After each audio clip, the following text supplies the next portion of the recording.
At this time, I'd like to call on Congressman Bill Young and his lovely wife, Beverly,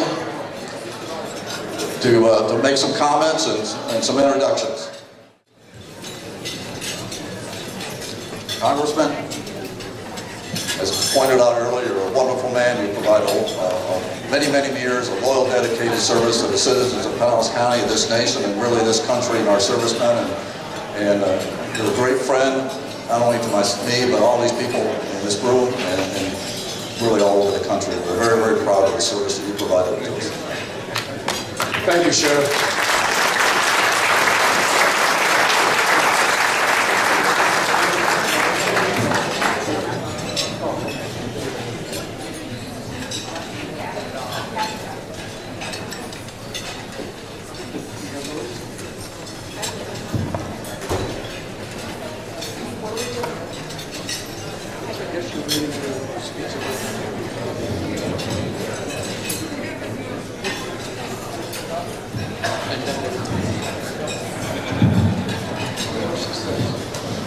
Hi everybody, I'm Beverly Young. If anybody doesn't know, I'm the biggest pain in the ass of the bureaucracy in Washington, D.C.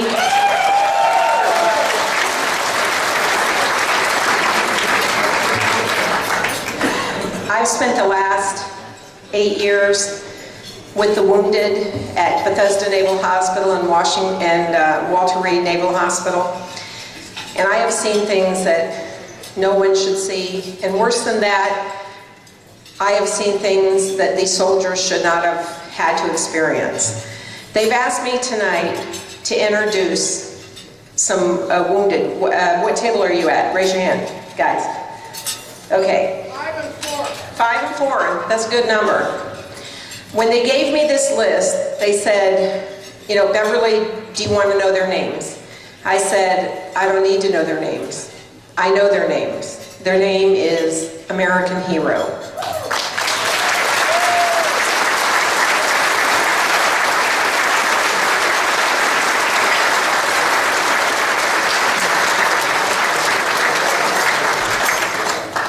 All of us go about our daily lives, taking our kids to school, having lunches, playing tennis, going to work, doing whatever we do.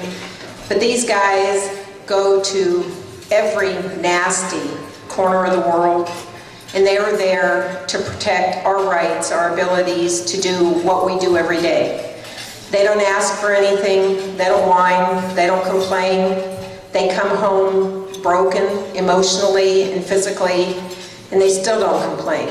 All they want to do when they get broken is go back and help their brothers and bring their brothers home. We as Americans owe these people a debt that we cannot pay them. There are many in Washington that want to look the other way, because it's easier to look the other way.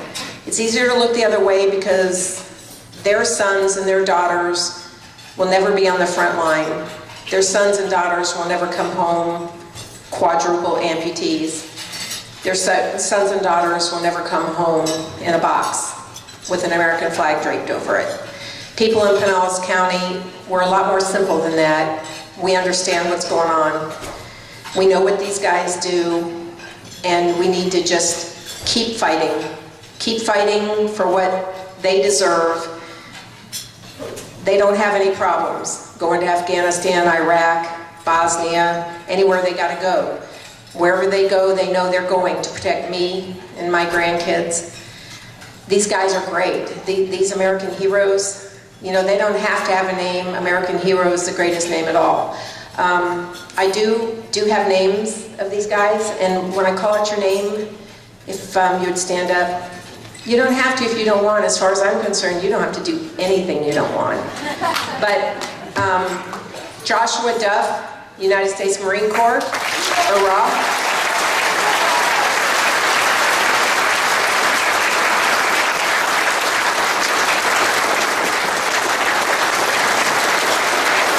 They owe it to you, Josh. Don't get embarrassed.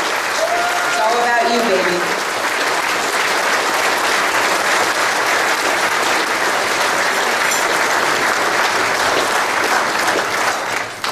Edwin Cito Ruiz, U.S. Army, 25th Infantry, 3rd Brigade. Is he up? Yeah, he's up. Love you. Brett Seitz, United States Marine Corps Corporal.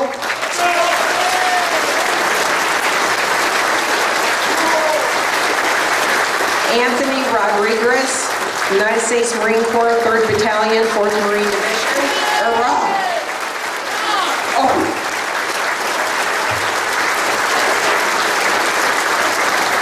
Paul Zoldra, United States Marine Corps Combat Infantry, Morta Team.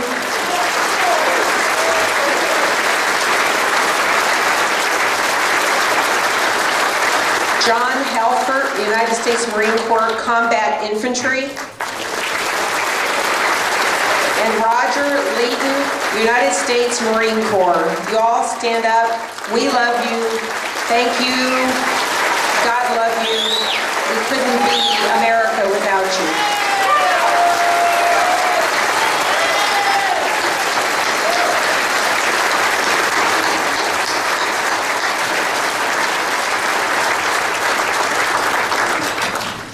And I know in this room that these guys are Afghanistan and Iraq, but we've had a lot of wars. We've had a lot. And I know a lot of these guys in this room have served, fought, and been injured, and suffered for us. One of them is our own sheriff, Jim Coates, United States Army.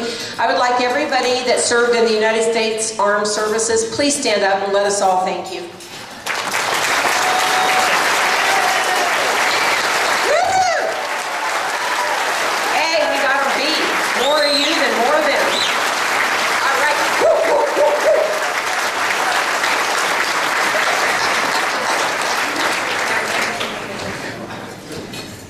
Well, you can see why they love Beverly and Washington.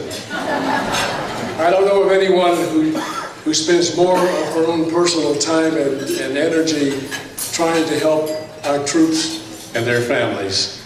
She does an outstanding job. My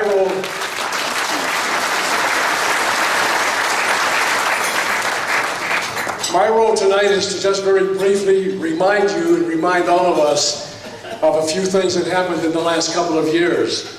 You know, during this last campaign, Republicans all over the country made promises, and because of that, we have 87 new freshman Republicans in the House of Representatives this year,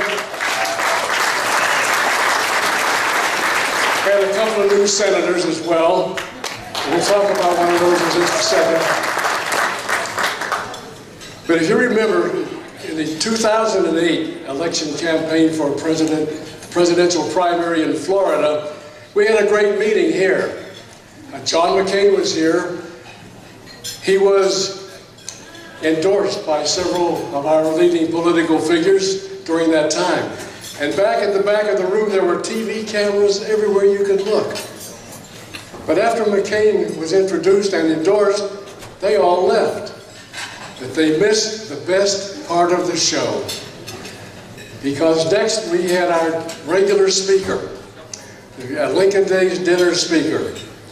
And here's a young man that most of us here in Pinellas County had maybe heard of before, but had never really met. Never been exposed to him personally.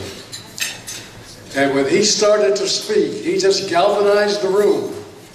People listened to his story about his beginnings and his family and his interest in this government of ours, in this country of ours. He talked about basic core fundamental values that he believed in. And the crowd erupted, all of us. We were all excited about meeting this young man who we wanted to introduce in just a second. But all during the campaign last year, whether he was running high in the polls, he stuck to his guns, he stuck to his values. If he was running low in the polls, he didn't change. He was the same person that he was when we first met him. He was elected.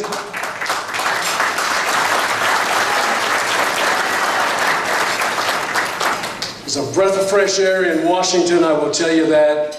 He is going to make, and is already making, Florida very proud. And he's good for this country. And I'm very happy to reintroduce our Lincoln Day speaker from 3 years ago and our United States Senator, Marco Rubio.